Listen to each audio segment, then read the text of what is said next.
Avis vascular centre మన దేశంలోనే the best varicose vein hospital. నమస్తే అమ్మా. శుభం తల్లి. అమ్మ, దుర్గాదేవికి నిమ్మకాయల పూజ చేస్తూ ఉంటాం, నిమ్మకాయలతో దీపారాధన చేస్తూ ఉంటాం. అసలు నిమ్మకాయలకి దుర్గాదేవికి ఉన్న ఆ సంబంధం ఏంటి? ఎప్పుడు ఎలాంటి టైంలో ఈ నిమ్మకాయ అలా పూజ చేయాలి? ఎప్పుడు పడితే అప్పుడు చేయకూడదు, మంగళవారం శుక్రవారం చేయాలి అని నేను విన్నాను. అందులో నిజమేంత? నిమ్మకాయలమ్మ ఉగ్రతను తగ్గిస్తాయి. అది మామూలుగా కూడా ఎవరైనా ఫిట్స్ వచ్చి పడిపోయినా, అప్పటికప్పుడు హార్ట్ అటాక్ లాంటిది వచ్చిందని అనుకున్నా, ఊపిరి అందట్లేదన్నా ఏం చేస్తారమ్మా, నిమ్మకాయ తెచ్చి వాళ్ళ నోట్లో పెట్టి ఫుల్ నిమ్మకాయ కసక్కను కొరకమంటారు. కొరికితే వెంటనే వాళ్ళకి అప్పటిదాకా ఊపిరి అందని వాళ్ళకి కొంచెం ఊపిరి వస్తుంది. మాకు గాలి అందట్లేదన్న వాళ్ళని నిమ్మకాయ కొరకమంటారు. మీరు ప్రయాణం చేసేటప్పుడు కూడా ఏం చేస్తారమ్మా, వాంతులు అయ్యేటటువంటి వాళ్ళకి నిమ్మకాయ ఇచ్చి నలిపి వాసన చూడమంటారు. నిమ్మ రసం కన్నా కూడా నిమ్మ తొక్కలో నుంచి వచ్చేటటువంటి నూనె ఉందే, అది వెంటనే చర్రమని లోపలికి పెడుతుందన్నమాట. అమ్మవారు దుర్గాదేవి దుర్గమాసురుడు అనేటటువంటి రాక్షసుని సంహరించి చాలా పరాక్రమంతో ఉగ్ర రూపంలో ఉంటుంది. అలా ఉగ్ర రూపంలో ఉంటుంది గనక అమ్మవారు ఆవిడ ఉగ్రతని మన మీద ప్రదర్శించకుండా ఉండడానికి నిమ్మకాయల హారం వేస్తూ ఉంటారు. ఇప్పుడు మీరు గమనించినట్టయితే ఈ పోతురాజుల మెళ్ళలో కూడా నిమ్మకాయల, కాళికాదేవి మెళ్ళలో కూడా నిమ్మకాయల హారం వేస్తారు. పైగా పరిగెత్తే వాళ్ళు ఏం చేస్తారమ్మా, ఆయాసం రాకుండా ఏం చేస్తారు, బాగా పరుగులో చేసేవాళ్ళు నిమ్మకాయ ఒకసారి కసక్కుని కొరికి నోట్లో పెట్టుకుని పరిగెడతారు.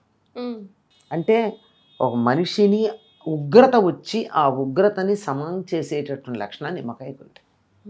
అది నాకు తెలిసి ఆయుర్వేదం ప్రకారం, వైద్యశాస్త్రం ప్రకారం ఎందుకు అమ్మవారికి నిమ్మకాయలు వేస్తారన్నది నాకు ఈ సమన్వయం కనపడుతుంది, అంతే కనపడుతుంది.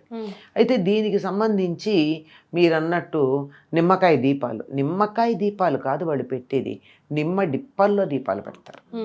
నిమ్మకాయ సగానికి కోసి రసం తీసేసి దాన్ని విరిచి ఆ డిప్పలో దీపం పెడతారు. అంటే రసం ఉండే వైపు కిందకు ఉంటుంది, తొక్క లోపలికి ఉంటుంది, దాంట్లో దీపం పెడతారు. ఇందాక ఏం చెప్పాను నేను, నిమ్మ తొక్కలో నూనె ఉంటుంది. నిమ్మ నూనె చాలా మంచిది. చాలా రకాలైనటువంటి సౌందర్య సాధనాలలో వాడతారు ఈ నిమ్మ నూనె. ఇది సాధించడం కష్టమని చెప్పి నిమ్మగడ్డి వేసి వాసన వచ్చేటు చేసి కక్కుర్తి పడుతూ ఉంటారు తర్వాత. కానీ నిజానికి నిమ్మ తొక్కలోంచి వచ్చేటటువంటి నూనె ఉందే, అది చాలా విలువైంది. దానితో కలిపి దీపం పెట్టడం ఇక్కడ అన్నమాట జరుగుతూ ఉంటుంది. ఇది దేనికి అంటే రాహుకాలంలో పెడతారు. మంగళవారం మధ్యాహ్నం 3 గంటల ప్రాంతాల్లో ఏదో ఉంటుంది అనుకుంటాను, శుక్రవారం ఏది ఇంకో సమయంలో ఉంటుంది రాహుకాలం. ఈ రాహుకాలంలో దుర్గాదేవి గుడిలో దీపాలు గనక పెట్టినట్టయితే అనుకున్న కోరికలు నెరవేరుతాయి, అమ్మవారు మనని అనుగ్రహిస్తుంది అనేటటువంటి విశ్వాసం ఉంది. కానీ పండితులను అడిగితే చెప్పినటువంటి మాట ఏమిటంటే, మనకి రాహుకాలం పట్టింపు లేదట.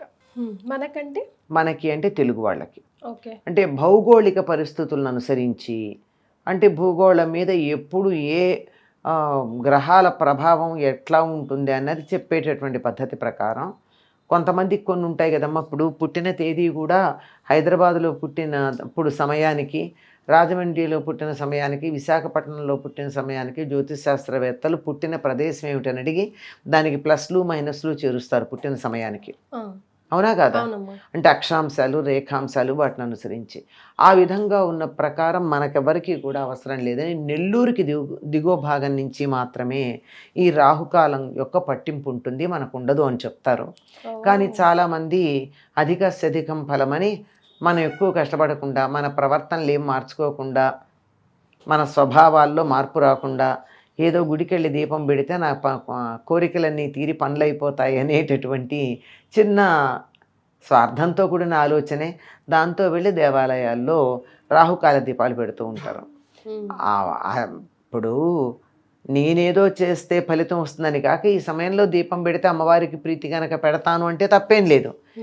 అది అలా పెట్టేది ఆ సమయంలోనే పెడతారు. అది కూడా నిమ్మకాయని ఇలా విప్పి వెనక్కి తిప్పి దాంట్లో దీపం పెడతారు. అది అమ్మవారికి తృప్తి కలుగుతుందని. ఎందుకంటే అందులో ఎప్పుడైతే మీరు నూనె నెయ్యో వేసి, ఆవు నెయ్యో నూనె వేసి తడిపినటువంటి ఒత్తిని పెట్టి వెలిగిస్తారో ఆ వేడికి నిమ్మడిప్పలో ఉన్నటువంటి నిమ్మరసం కూడా కలిసి నిమ్మ నూనె కూడా కరిగొస్తుంది.